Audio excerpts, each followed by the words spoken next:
प्यारे बच्चों, +2 का इंटैग्रेशन शुरू करे वा बड़ा पार्ट है। एक +2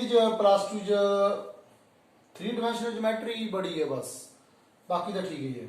इस करके आराम नाल करना बच्चों। थोनू मैं शुरू च दस्या भई बाई इंस्पैक्शन जिन्होंने सबस्टिट्यूशन भी कह देंगे, तो फिर ट्रिग्नोमैट्री के फार्मूलियां दे होने चाहिए। बस इन्ना के काम है, कोई बहुता मतलब असीं सोचना भी पहले सबस्टिट्यूट करके देखिए। एक चीज़ का उत्थे डेरीवेटिव होंदा, ठीक है, ये मेन गल है सबस्टिट्यूट च। फिर बाई पार्ट्स हले असीं कोई नहीं करे उहदे नाल दा, हले सबस्टिट्यूशन ही चलदी। बाई पार्ट्स का छोटा जिहा काम है। फिर हैगा उसके बाद बच्चों थोड़ा पार्शियल फ्रैक्शन, उस अलजबरा भी आंदा, अलजबरा ही होंदा पार्शियल फ्रैक्शन नाल ज़्यादा, तो ट्रिग्नोमैट्री च घट है।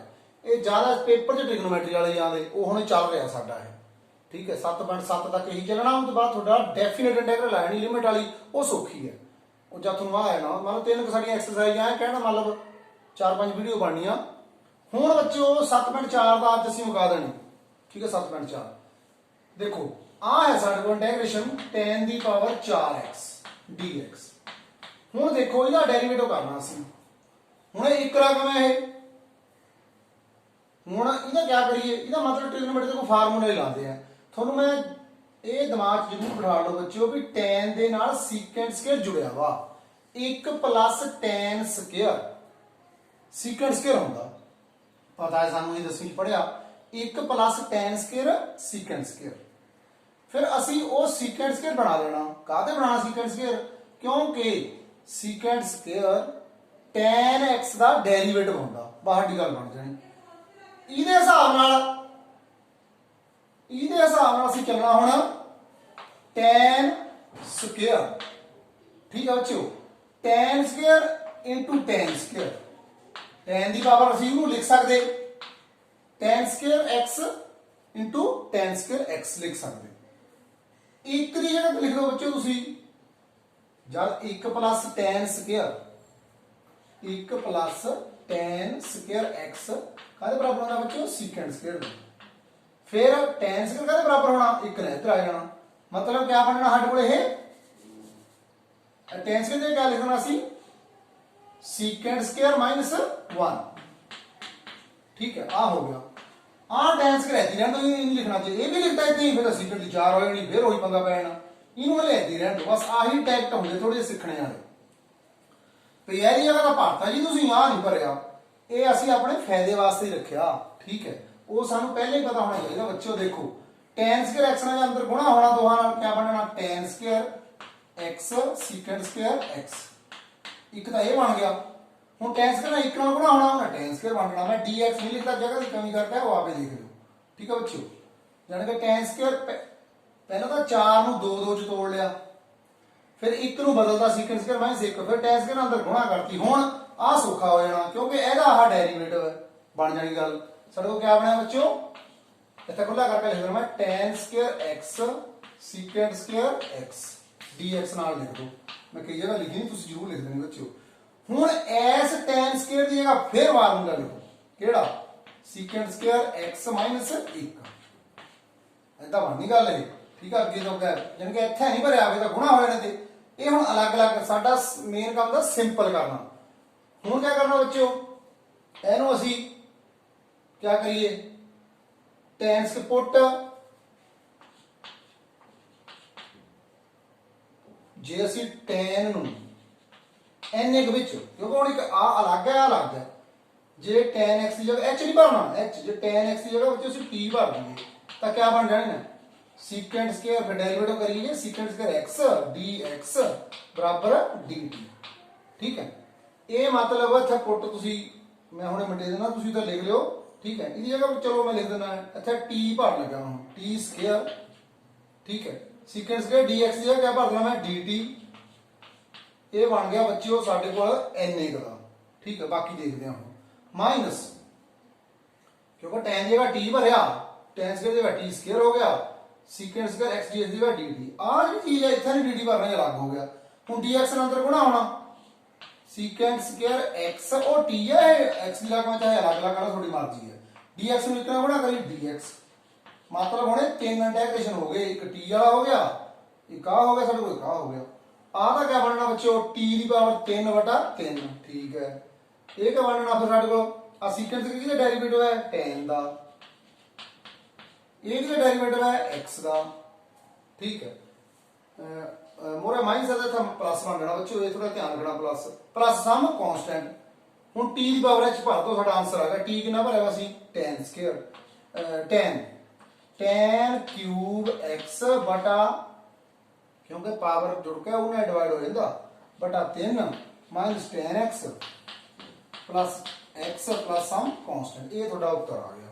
आ तो साडा बच्चे उत्तर। ये इसके बाद हम अगला सवाल करते हैं नेक्स्ट। हुण बच्चों देखो अगला सवाल 1/sin x cos square x जब बटे विच हुंदी ना रकम फिर साडे वास्ते थोड़ा जिहा औखा जिहा लगदा, समस्या जी हुंदी ठीक है। फिर बड़ा असीं इत्थे सोच के देखना पैंदा सानू कि क्या करिए ठीक है। हुण देखो जे हुण असीं sin x का भरीए कुछ तां भी गुणा ही हो जाना, इत्थे dx का उपर है गलत हो जाना साडा ठीक है। हुण इहदा क्या कर सकते असीं ठीक है, देखना पैना। ये बड़ा टैक्ट वाला सवाल है कि मैं दस्सिया भी करके ही आने, हरेक सवाल का अपना अपना ढंग है। ऐ नहीं भी जिदा छोटिया क्लासा होंगे भी आ नंबर ही है फार्मूला है ब्याज वाला सारे पर ब्याज का फार्मूला लाई जाओ, इदा नहीं बननी है गल। ये थोड़ी प्रैक्टिस वाले आने ठीक है, जिदा साडे गुरु ने सानू सिखाया उदा ही तुहानू सिखाने की कोशिश कर रहे हैं। साइन एक्स जिहड़ा है ना बच्चों, असीं क्या करना अपने कोलों थल्ले जा कोस एक्स ला देना, ਇਹਦੇ क्या करना फिर इत्थे भी कोस एक्स ਨਾਲ गुणा करनी पैनी ठीक है ना। साडे कोल ਇਹ साडे कोल 3 है इत्थे ठीक है, मैनूं माड़ा देख लैं दो पावर जिहड़ी है ये 3 हाँ 3 है पावर है ठीक है। इत्थे फिर 3 है पावर, एक होर असीं कोस ਨਾਲ गुणा करती, क्या करें देखो ना थल्ले मैं एक कोस थल्ले ला दे कोस उपर ला दे कट के उही रहना, ये करिया कदे है ये देखण लगे असीं ਉਹੀ ਫਿਰ ਸੀਕੈਂਟ ਸਕੁਅਰ ਨਾਲ ਬਹੁਤ ਸਵਾਲ ਹੋ ਜਾਂਦੇ ਜਿਹੜੇ ਪਹਿਲੇ ਸਵਾਲ ਚ ਕਰਿਆ ਸੀ। ਹੁਣ ਆ sin ਬੜਾ ਕੋਸ ਦਾ tan ਹੋ ਜਾਣਾ, ਇਹਦਾ tan ਹੀ ਰਹਿਣ ਦੇਣਾ। ਆ ਕੋਸ ਦੀ 3 ਵਾਲੇ ਕੋਸ ਦੀ ਇੱਕ ਕਿਆ ਹੋਣਾ ਕੋਸ ਦੀ 4 tan x ਜਿਹੜਾ ਆ ਕੋਸ ਦੀ 4x ਹੋਣਾ ਨਾ, ਚਲੋ ਇੱਥੇ ਲਿਖੇ ਦੇਣਾ ਮੈਂ ਨਹੀਂ ਸਟੈਪ ਹੋਰ ਅੱਗੇ ਚੱਲ ਜਾਣਾ ਠੀਕ ਹੈ। ਇਹ ਕੋਸ ਦੀ 4x ਉੱਪਰ ਜਾ ਕੇ ਹੋ ਜਾਣਾ ਸੀਕੈਂਟ ਦੀ 4 ਠੀਕ ਹੈ। ਹੁਣ ਇੱਥੇ ਤੁਹਾਨੂੰ ਜਗ੍ਹਾ ਪਹੁੰਚਾਉਣ ਵਾਸਤੇ ਸੀਕੈਂਟ ਦੀ 4 ਲਿਖ ਦੇਣਾ। ਆ ਸਵਾਲ ਆ ਸਾਡਾ। हूँ हम सीकेंट को तोड़ना, कला सवाल भी आया सीकेंट की 4 वाला, सीकेंट को तोड़ना है कि तोड़िए इनू भी लिखो सीकेंट स्क्वायर एक्स गुणा सीकेंट स्क्वायर एक्स थल्ले tan x ही है ठीक है। इहदे क्या होया एक की कीमत भर दो, क्या भरीए एक की कीमत भरो तुसीं 1 plus tan square 1 plus tan square x देखो वही बार बार वरतो ही फार्मूले आ जो है सारे सीक्वेंस के एक्स आ गया ठीक है। आ ए नहीं भरया tan x इधर रहने दो सारे दा इंटीग्रेशन। हुण क्या करिए हुण सीक्वेंस के अंदर गुणा कर दो, सीक्वेंस के अंदर गुणा होया क्या बना सीक्वेंस के एक ना हो गया गुणा थले tan x लिख दो इधर, एक तो ये हो गया प्लस अगला इतना गुणा हो गया इतना secant square tan square secant square x tan square x बटा क्या बना बच्चों tan x। आ हुण साडा क्या है देखो दोहां दे थल्ले असीं tan x क्योंकि आ दो रकमां है ना सीकेंट के अंदर गुणा हो गया, सीकेंट के अंदर गुणा होया सीकेंट स्क्वायर बने उहदे थल्ले tan x लिखता असीं ਇਹਦੇ थल्ले भी लिखता। हुण साडा जिहड़ा काम है वो सौखा हो गया, क्या हो गया साडा काम सौखा।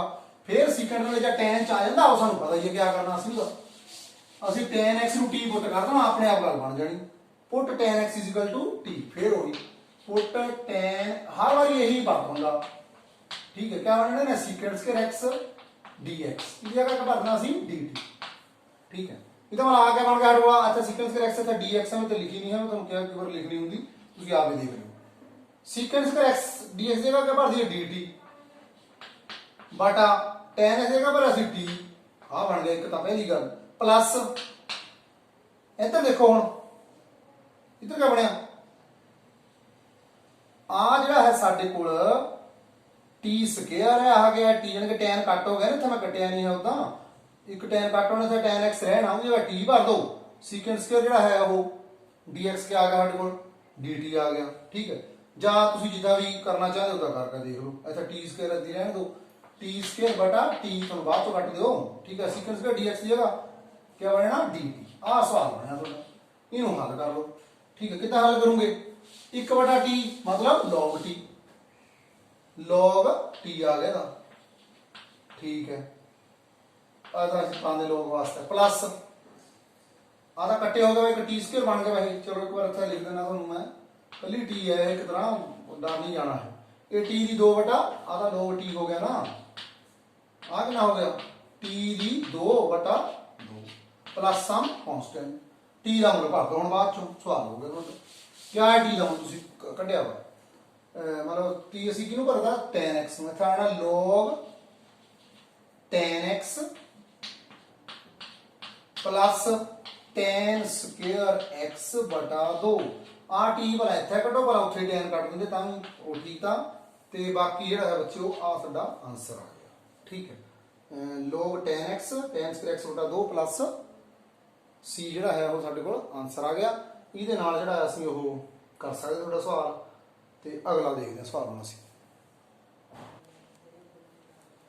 ਹੁਣ ਬੱਚਿਓ 7.4 ਦਾ ਮੈਂ ਇਹ ਕਰਾਣਾ ਇਹਨਾਂ ਥੋੜੀ 7.4 ਹੋ ਗਈ ਅਸੀਂ ਫਿਰ 7.5 ਕਰਨੀ ਨੈਕਸਟ ਵੀਡੀਓ ਚ। ਕੋਈ ਨਾ ਸਮਝ ਆਇਆ ਹੋਵੇਗਾ ਸਵਾਲ ਹੋਰ ਕਰਨਾ ਹੋਵੇ ਤਾਂ ਮੈਨੂੰ ਕਮੈਂਟ ਬਾਕਸ ਚ ਕਮੈਂਟ ਕਰ ਦਿਓ। ਦੇਖੋ ਬੱਚਿਓ ਇਨਵਰਸ ਵਾਲਾ ਇਹ ਇੱਕੋ ਹੀ ਸਵਾਲ ਦਾ ਇੱਕ ਇਨਵਰਸ ਵਾਲਾ ਮੈਂ ਕਿਹਾ ਚਲੋ ਕਰਾ ਦਿੰਦੇ ਹਾਂ। ਇਨਵਰਸ ਵਾਲੇ ਹਲੇ ਅੱਗੇ ਆਣੇ ਸਾਡੇ ਕੋਲ ਸਾਨੂੰ ਇਹਨਾਂ ਦੇ ਟ੍ਰਿਗਨੋਮੈਟ੍ਰਿਕ ਜਿਹੜੇ ਇਨਵਰਸ ਫੰਕਸ਼ਨ ਹੈ ਨਾ ਉਹਦੇ ਡੈਰੀਵੇਟਿਵ ਸਾਨੂੰ ਯਾਦ ਹੋਣੇ ਚਾਹੀਦੇ। ਜਿਹੜਾ tan ਇਨਵਰਸ ਦਾ 1/1 + x ਸਕੁਅਰ sin ਇਨਵਰਸ ਦਾ 1/1 - x ਸਕੁਅਰ ਦਾ ਅੰਡਰ ਰੂਟ ਦਾ ਸਾਰੇ ਪਤਾ ਹੋਣੇ ਚਾਹੀਦੇ। ਇੱਥੇ ਨਹੀਂ ਪਰ ਉਹ ਬਾਰ ਨੂੰ ਲੱਗਣਾ ਜਦ ਵੀ ਅਸੀਂ ਇਨਵਰਸ ਵਾਲੇ ਕਰਨੇ ਨਾ ਹੁਣ ਅਗਲੇ ਨੰਬਰੀਆਂ ਚ ਤਾਂ ਕਿਆ ਸੋਚਣਾ ਜੇ ਬਾਹਰ sin ਇਨਵਰਸ ਹੈ ਨਾ ਤਾਂ ਬ੍ਰੈਕਟ ਵਿੱਚ ਜੋ ਕੁਝ ਵੀ ਹੈ ਉਹਨੇ ਲਗਭਗ sin ਬਣ ਜਾਣਾ। ਜੇ ਬਾਹਰ cos ਇਨਵਰਸ ਹੈ ਤਾਂ ਉਹਨੇ ਬ੍ਰੈਕਟ ਵਾਲੇ ਨੇ ਅੰਦਰ cos ਬਣ ਜਾਣਾ ਤਾਂ ਕਿ sin ਇਨਵਰਸ ਨਾਲੇ sin ਕੱਟ ਹੋ ਜਾਣ cos ਇਨਵਰਸ ਨਾਲੇ cos ਕੱਟ ਹੋ ਜਾਣ। tan ਇਨਵਰਸ ਜੇ ਬਾਹਰ ਹੋਵੇ ਤਾਂ ਅੰਦਰ ਬ੍ਰੈਕਟ ਵਿੱਚ ਕੋਈ ਨਾ ਕੋਈ tan ਦਾ ਹੀ ਫਾਰਮੂਲਾ ਬਣਨਾ ਹੀ ਬਣਨਾ ਤਾਂ ਕਿ ਉਹ tan ਵਾਲੇ tan ਕੱਟ ਹੋ ਜਾਣ ਫਿਰ ਸਵਾਲ ਸਿੰਪਲ ਹੋ ਜਾਏਗਾ। ਹੁਣ ਤੁਸੀਂ ਦੇਖੋ ਮੈਂ cos ਹੈ ਜਾਂ ਕਿਆ ਲਿਖ ਸਕਦਾ ਸੋਚੋ ਨਾ ਕੋਈ ਬਹੁਤ ਬੜਾ ਫਾਰਮੂਲਾ ਨਹੀਂ ਹੈ। ਅਸੀਂ 10ਵੀਂ ਚ ਪੜਿਆ ਕਿ sin x ਕਾਹਦੇ ਬਰਾਬਰ ਹੁੰਦਾ ਜੇ ਅਸੀਂ cos 90 - θ ਕਰ ਲਈਏ cos 90 - θ क्या ਹੁੰਦਾ sin θ ठीक है। गल देखो ना cos में थीटा जो लिख दिए cos 90 - θ कहना sin θ ਇਹਦਾ मतलब जे cos 90 - θ ਹੋਵੇ ਤਾਂ ਉਹ sin θ ਲਿਖ ਸਕਦੇ ਸੀ ਠੀਕ ਹੈ। ਤੇ cos θ sin 90 - θ 90 मतलब ਇੱਥੇ π/2 ਭਰ ਦੇਣਾ ਸੀ ਦਾ ਸਵਾਲ ਨਾਲ ਹੁੰਦਾ ਹੀ ਹੈ। क्या करिए ਹੁਣ ਇਹਨੂੰ sin ਇਨਵਰਸ ਬ੍ਰੈਕਟ ਵਿੱਚ क्या ਲਿਖ ਦਈਏ ਕੋਈ ਟੈਨਸ਼ਨ ਪੁੱਟ ਕਰਨ ਦੀ ਲੋੜ ਨਹੀਂ ठीक है। तो ब्रैकेट लिखा है sin ये cos है ना ਇਹਨੂੰ क्या लिखता मैं sin 90 - x देखो तो ठीक लिखा क्या समझे पे sin 90 का थीटा क्या ਹੁੰਦਾ cos थीटा वही है। ਹੁਣ ਸੌਖਾ ਹੋਇਆ ਕੰਮ ਬਾਹਰ ਇਨਵਰਸ ਹੈ ਅੰਦਰ sin ਹੈ ਕੱਟ ਹੋ ਗਏ क्या ਰਹਿ ਗਿਆ ਇਕੱਲਾ ਹੀ π/2 ਰਹਿ ਗਿਆ ਮਾਈਨਸ x ਰਹਿ ਗਿਆ। ਹੁਣ π/2 ਦਾ ਕਾਂਸਟੈਂਟ ਹੈ ਇਹ ਬਾਹਰ ਆਣਾ ਇਹਦੇ ਇੱਥੇ ਰਹਿਣਾ 1 ਦਾ ਡੈਰੀਵੇਟਿਵ ਹੁੰਦਾ x ਇਹਦਾ ਕਹਣਾ x ਦੀ 2/2 ਹੋ ਗਿਆ ਸਵਾਲ π/2x ਮਾਈਨਸ x ਸਕੁਅਰ ਕੁਝ ਨਹੀਂ ਪੁੱਟ ਕਰਨ ਦੀ ਲੋੜ ਪਈ x ਸਕੁਅਰ ਬਟਾ 2 ਪਲੱਸ ਸਮ ਕਾਂਸਟੈਂਟ। ਇਹ ਦੇਖੋ ਇਨਵਰਸ ਵਾਲਾ ਦਾ ਉਹਦਾ ਦੇਖਣ ਦੇ ਆਲਾ ਪਤਾ ਨਹੀਂ ਕੀ ਹੋ ਜਾਣਾ। ਤੁਸੀਂ ਦੇਖਣਾ ਵੀ ਅੰਦਰ ਵਾਲੀ ਬ੍ਰੈਕਟ 'ਚ ਕੋਈ ਨਾ ਕੋਈ ਫਾਰਮੂਲਾ ਹੋਣਾ ਕਿਹਦਾ ਹੋਣਾ ਜਿਹਦਾ ਇੱਥੇ ਇਨਵਰਸ ਹੈ ਜਿਹਦਾ ਇੱਥੇ ਸਾਈਨ ਦਾ ਇਨਵਰਸ ਹੈ ਤਾਂ ਇਹ ਸਾਈਨ ਦੇ ਫਾਰਮੂਲਾ ਹੋਣਾ ਠੀਕ ਹੈ। ਇਹ ਬੱਚਿਓ ਤੁਹਾਡਾ 7.4 ਐਕਸਰਸਾਈਜ਼ ਕੰਪਲੀਟ ਹੋ ਗਈ। Thank you.